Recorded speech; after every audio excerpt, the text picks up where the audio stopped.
Hello everyone, welcome to my channel. तो guys, हमारा contract of agency topic चल रहा था। पहले के लेक्चर्स पूरी की पूरी प्लेलिस्ट आपको मिल जाएगी डिस्क्रिप्शन बॉक्स के साथ साथ, यहाँ आई बटन पे लिंक है, तो जाके पहले के लेक्चर जरूर देखिएगा। उसमें मैंने आपको प्रीवियस लेक्चर में ही अभी बताया है कि पूरा principal agent contract of agency वगैरह क्या होता है।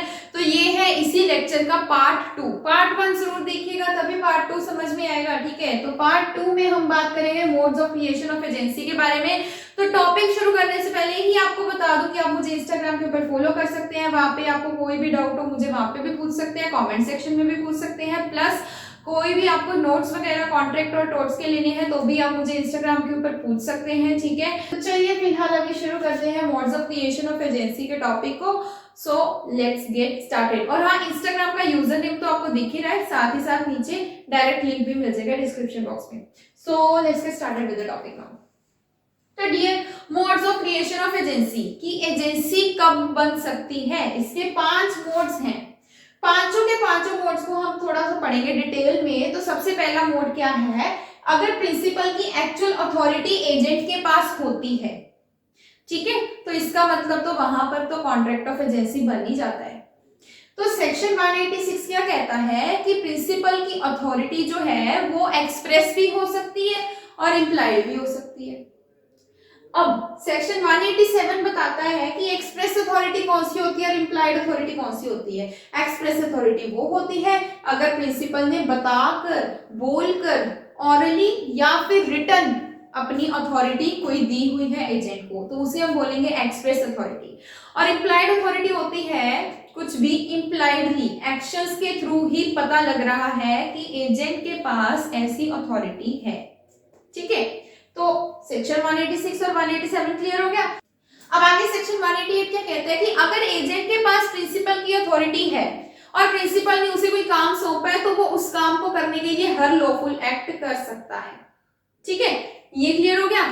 दूसरे नंबर पर बात करते हैं कि एजेंसी और कब बन सकती है। तो दूसरा ये है कि agents authority in an emergency.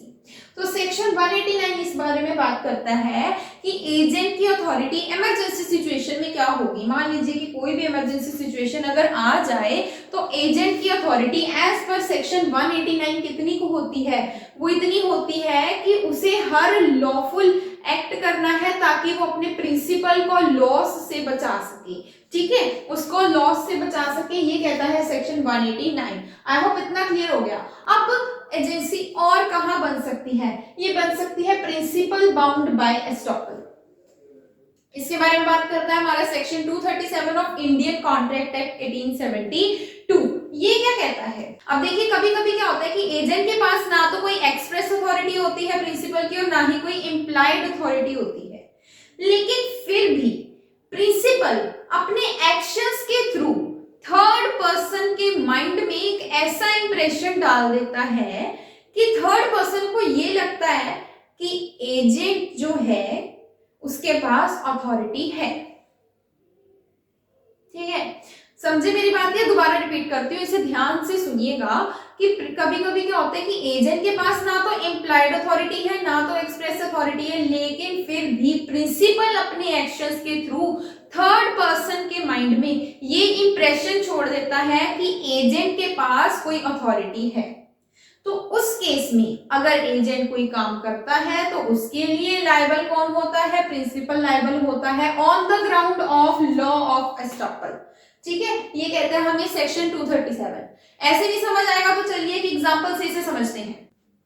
मान लीजिए कि ए है, ए ने अपने गुड्स बी को दे रखे हैं और इसे ये भी इंस्ट्रक्शन दी है कि तुम एक फिक्स्ड प्राइस के नीचे इन गुड्स को सेल नहीं करोगे, फिक्स्ड प्राइस के नीचे इन गुड्स को सेल नहीं करोगे, लेकिन फिर भी बी जो है वो इन गुड्स को फिक्स्ड प्राइस के नीचे किसी थर्ड पर्सन को सेल कर देता है। तो इस केस में क्या होगा, देखिए इस केस में जो ए है ना, भले ही उसने बी को ये कहा था कि वो फिक्स्ड प्राइस के नीचे सेल नहीं करेगा, लेकिन फिर भी अगर बी ने सेल कर दिया है तो ए को ये डील माननी पड़ेगी on the ground of law of estoppel, क्योंकि उसने थर्ड पर्सन के माइंड में पहले से इंप्रेशन यही जमा रखा है कि जो बी है वो मेरा एजेंट है।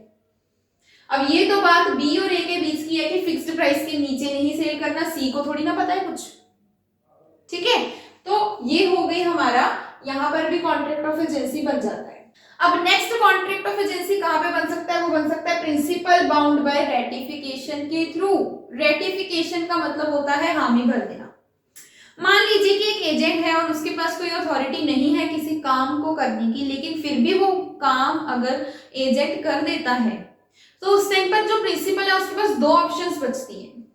या तो वो साफ ही कह दे कि इस पर्सन के पास, एजेंट के पास ये काम करने की कोई मैंने अथॉरिटी नहीं दी थी, और या फिर वो उस काम को हामी भर दे। ठीक है, अब अगर तो उसने मना कर दिया साफ साफ, तब तो कॉन्ट्रैक्ट ऑफ एजेंसी नहीं बनेगा। लेकिन अगर उसने हामी भर दी कि हाँ मैंने ही इसको अथॉरिटी दी थी, चाहे उसने ना भी दी हो, लेकिन अगर उसने हामी भर दी तो वहां पर ही कॉन्ट्रैक्ट ऑफ एजेंसी बन जाता है। अब वो हामी भरता है ना, उसे ही हम बोलते हैं रेटिफिकेशन। और इंडियन कॉन्ट्रैक्ट एक्ट 1872 के सेक्शन 196 से लेके 200 तक सारे के सारे इसेंशियल्स बताए गए हैं कि वैलिड रेटिफिकेशन कब कब होती है। तो कॉन्ट्रैक्ट एक्ट का बेयर एक्ट जो होता है ना, उसे खोलिए और सेक्शन इन्हें साथ साथ रीड आउट कीजिए, आपको साथ साथ समझ में आते जाएंगे। अब आगे है कि हस्बैंड वाइफ की रिलेशनशिप होने के कारण ये मान लिया जाता है कि यहाँ पर कॉन्ट्रैक्ट ऑफ एजेंसी है। इसे हम डिटेल में पढ़ते हैं अभी। देखिए, तो इस छोटे से टॉपिक को ना हम 4 पार्ट्स में पढ़ेंगे। अब देखिए कि ये माना जाता है कि एक मैरिड वुमेन जो होती है वो अपने हस्बैंड की एक एजेंट होती है।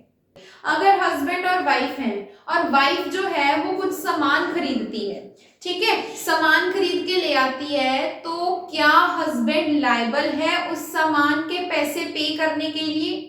ये डिपेंड करता है कि वो जो सामान है वो नेसेसरी का सामान है, बहुत जरूरत का सामान है या नहीं। अगर तो वो जरूरत का सामान है तो हस्बैंड लायबल है। जरूरत का सामान इन द सेंस कि वाइफ के लिए या उसके हस्बैंड के लिए या फिर उनके बच्चों के लिए, उनके फैमिली के लिए एक नेसेसरी है उनके जीवन के लिए। ठीक है, ऐसा कोई सामान है जैसे राशन पानी वगैरह हो गया, तब तो हस्बैंड लायबल होता है उस सामान के पैसे पे करने के लिए। ठीक है, दूसरा जो है वो हम पढ़ेंगे कि अगर लड़का और लड़की हस्बैंड और वाइफ है नहीं, लेकिन ऐसा थर्ड पर्सन को लगता है कि वो हस्बैंड और वाइफ हैं क्योंकि दोनों एक साथ में रहते हैं, तो उस केस में भी जो हस्बैंड है वो लायबल होता है वाइफ के ऐसे खर्चों को पे करने के लिए। ठीक है, अब अगर हस्बैंड और वाइफ तो हैं लेकिन ये दोनों सेपरेटली रह रहे हैं, देखिए अब इस केस में जो है ना हस्बैंड है वो लायबल नहीं होता, क्योंकि हस्बैंड लायबल हो इसके लिए ये जरूरी है कि हस्बैंड और वाइफ दोनों ही एक ही घर में रह रहे हैं। अगर ये दोनों सेपरेटली रह रहे हैं तो यहाँ पर हस्बैंड लायबल नहीं होगा। अब अगर कोई थर्ड पर्सन है वो वाइफ को कोई क्रेडिट देने जा रहा है, उससे पहले अगर हस्बैंड थर्ड पर्सन को इन्फॉर्म कर दे कि अगर तुम उसे कुछ भी क्रेडिट दोगे मैं उसके लिए लायबल नहीं हूंगा, तो उस टाइम पर हस्बैंड लायबल नहीं होगा। ठीक है, आई होप आपको ये समझ आ गया। चलो अब देख लेते हैं कि एजेंट की कौन सी ड्यूटीज होती हैं। सबसे पहले तो इसकी ड्यूटी होती है कि ये अपनी ड्यूटीज किसी को भी डेलीगेट ना करे। ठीक है, अगर जरूरत पड़े तो ये, अगर इसके पास अथॉरिटी है या कोई फिर कस्टम है ट्रेड का ऐसा कि अगर इसे कोई सब एजेंट रखने की जरूरत है तो वो ऐसा कर सकता है। अदरवाइज इसकी ये ड्यूटी है कि ये कोई भी अपनी ड्यूटी को डेलीगेट ना करे। कौन कहता है? ये सेक्शन 190 कहता है। ठीक है, दूसरी ड्यूटी एजेंट की क्या है कि जो भी प्रिंसिपल उसे डायरेक्शंस देता है, गाइडलाइंस देता है, इंस्ट्रक्शंस देता है, वो सभी की सभी डायरेक्शंस को एजेंट फॉलो करे। सेक्शन 211 कहता है। ठीक है, तीसरी ड्यूटी इसकी ये है कि जो भी इसको काम मिला है उसे प्रॉपर स्किल्स और केयर के साथ करे। अगर ये उसे प्रॉपर स्किल्स के साथ नहीं करता है, प्रॉपर केयर के साथ नहीं करता है, तो इसे कंपनसेट करना पड़ सकता है। ठीक है, लेकिन अगर इसने प्रॉपर केयर भी करी है लेकिन फिर भी कोई लॉस हो जाता है प्रिंसिपल को, तो उस टाइम पर जो एजेंट है वो, उसे कोई जरूरत नहीं है कंपनसेट करने की। ठीक है, नेक्स्ट है duty to render proper accounts, कि जितने भी लोगों के अकाउंट्स उसके पास हैं उन सभी के अकाउंट्स प्रॉपरली बनाकर ये प्रिंसिपल को पकड़ाता रहे टाइम टू टाइम। ये कहता है सेक्शन 230। ठीक है, नेक्स्ट ड्यूटी एजेंट की है वो ये है कि इससे प्रिंसिपल के साथ कम्युनिकेट भी करना चाहिए। कहता है सेक्शन 240 कम्युनिकेट करना चाहिए, मतलब ये नहीं कि उसके साथ बातें करते रहना चाहिए, नहीं, बातें करो उस टाइम पर जब जरूरी हो, डिफिकल्टी लगे, कोई प्रॉब्लम आए आपको अपने काम में, एजेंट को अपने काम में अगर जब प्रॉब्लम आए तो उसकी ये ड्यूटी है कि वो प्रिंसिपल के साथ कम्युनिकेट करे और प्रिंसिपल के हिसाब से, उसके इंस्ट्रक्शंस के हिसाब से ही आगे कोई स्टेप ले। ठीक है, नेक्स्ट ड्यूटी जो है वो एजेंट की ये है कि वो जितनी भी डीलिंग्स करे वो अपने अकाउंट के बेसिस पे ना करे, अपने नाम पर ना करे, वो सारी की सारी डीलिंग्स किसके नाम पे करे, प्रिंसिपल के नाम पे ही करे।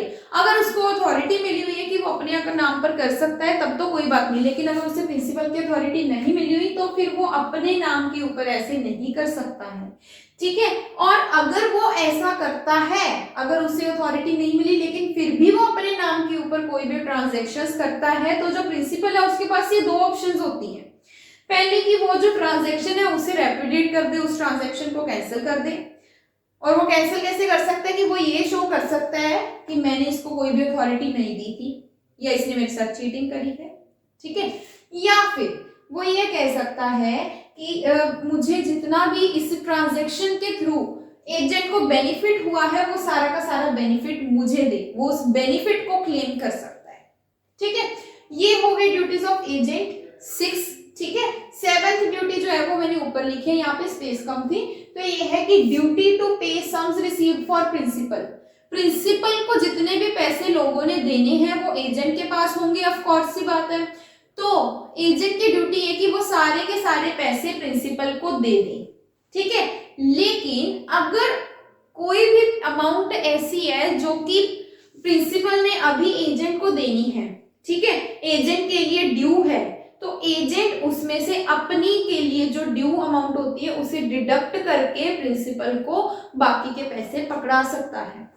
ये है सारी की सारी एजेंट की ड्यूटीज। आई होप आपको अच्छे से समझ आ गई। नेक्स्ट चलते हैं, अब देख लेते हैं कि प्रिंसिपल की कौन कौन सी ड्यूटीज होती हैं, और जो प्रिंसिपल की ड्यूटीज होती है वही एजेंट के राइट्स होती हैं। तो एजेंट के पास कौन कौन से राइट्स होते हैं? सबसे पहला तो इसके पास राइट होता है राइट टू रेम्यूनरेशन, कि इसने जो भी एजेंट बनकर काम किया है प्रिंसिपल का, उसके लिए इसे रेम्यूनरेशन मिलनी चाहिए प्रिंसिपल के द्वारा। ठीक है, तो ये कहते हैं सेक्शन 290, रेम्यूनरेशन मतलब इसके काम के बदले के इसको पैसे जरूर मिलने चाहिए। ठीक है, नेक्स्ट है right of lane on principles property, कि अगर एजेंट को कोई भी पैसे प्रिंसिपल ने अभी देने हैं, ठीक है, ड्यू है उसके लिए, एजेंट के लिए, तो उस टाइम पर एजेंट के पास पूरा राइट होता है कि अगर उसके पास प्रिंसिपल की प्रॉपर्टी है तो उसे वो लीन कर सकता है, मतलब वो उसे अपने पास ही रख सकता है रिटेन करके, जब तक कि प्रिंसिपल उसे उसके पैसे वापस नहीं कर देता। ये कहता है section 221 of Indian contract act. Next है राइट टू बी इंडेमनीफाइड, कि इसके पास, एजेंट के पास इंडेमनीफाइड होने का राइट है। इंडेमनीफाइड जो वर्ड है ना, इसे हम ऑलरेडी बहुत बार पढ़ चुके हैं। ठीक है, पिछले लेक्चर्स ध्यान से जिसने पढ़े होंगे ना उन्हें पता होगा कि राइट टू बी इंडेमनीफाइड क्या होता है। तो सेक्शन 222 से लेकर 224 तक जब आप पढ़ोगे तो आपको अच्छे से पता लग जाएगा कि राइट टू बी इंडेमनीफाइड क्या होता है। इसे पूरे डिटेल में वहां पे पढ़िएगा। यहाँ पे पढ़ने के बाद एक बार बेयर एक्ट की लैंग्वेज जरूर पढ़िएगा, that will be really very helpful for your exams. में बार बोल रही हूँ। ठीक है, नेक्स्ट है right to retain sums. Agent के पास पैसे तो पड़े ही होंगे ऑफ कोर्स प्रिंसिपल के, लेकिन प्रिंसिपल ने अभी एजेंट को उसके पैसे देने हैं, ड्यू हैं।